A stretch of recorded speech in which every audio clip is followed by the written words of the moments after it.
All right, guys, in this one, we're gonna do backside 360. To do a proper backside 360, the main idea is to actually be able to look in front of you as early as possible. So we wanna turn our head as much as possible to actually be able to look in front of you as early as possible. A lot of people do 360 without turning their heads. So they go.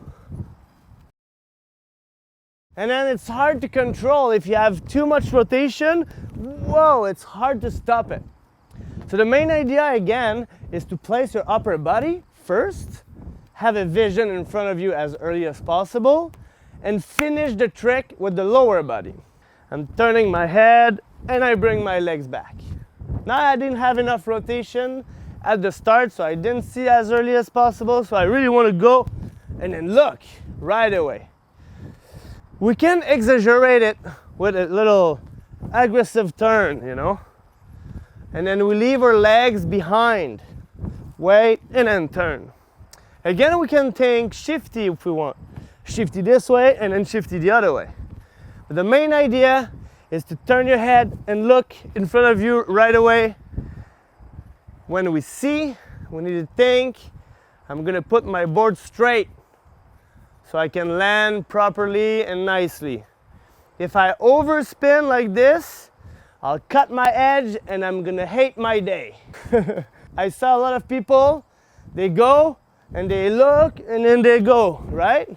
It's too late. You really wanna get your head there as soon as possible, as early as possible, and turn. The other big mistakes I see, people don't use their back arm. So they go like this. So this arm is in the way, you know. Sometimes it's even in front of their face.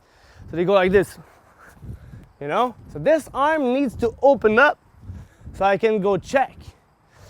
A lot of people think the power and the backside spin comes from the front hand here. It's actually true, but the back arm gives you the most power. So we turn our head, turn the arm, bring the leg back. Upper body first, lower body after. The more you do this, the easier it'll be. Now, the other big mistakes I've seen is people try to go see here. So they're actually leaning backwards. So that makes you out of balance, so you can't land it. You always land on your front foot.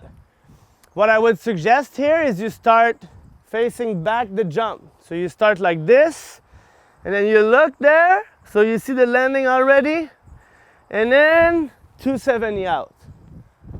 The other way would look like this. So you start facing back the hill, you look, and then boom, turn.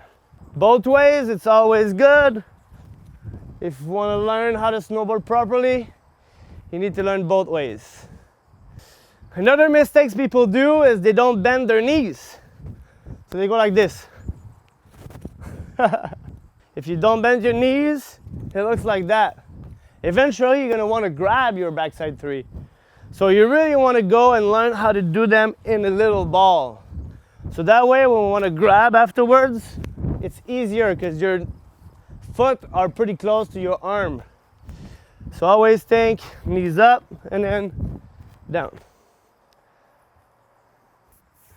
So now, when you get super comfortable with backside threes, then you can add some spice. So we go heel side hard way back three. This one is really important for rail riding. If you want to become a pro snowboarder, and you're gonna have to do that. Moving backwards. So what's important with this one? We're actually nollying a little bit. So it's easier. It's actually really hard to ollie and then hard way back three. On the tramp would be pretty easy, I guess, but on snow it's actually really hard. So you want to learn it nollie right away. So you want to lift your back leg and then you want to push backwards and then turn your head and land on your toes. Because if you don't land on your toes, you'll keep going and maybe your tramp's too small and you'll fly off. So make sure you start mellow, you know. You can start mellow like this, traveling just a little bit. Make sure you turn your head and everything. So the more common one that we see all the time is the backside 3 off your toes. So now we're gonna try to travel a little bit just so we have a feeling of popping off your toes. Now on the tramp, you kind of want to go and land on your heels so you don't keep going, but on the hill, when you're snowboarding, you always want to land on your toes. This can allow you to actually cork a little bit the back 3, just to add a little bit of style to it. How do I cork the backside 3? There's 2 ways. I can drop my front shoulder, or I can lift my back foot.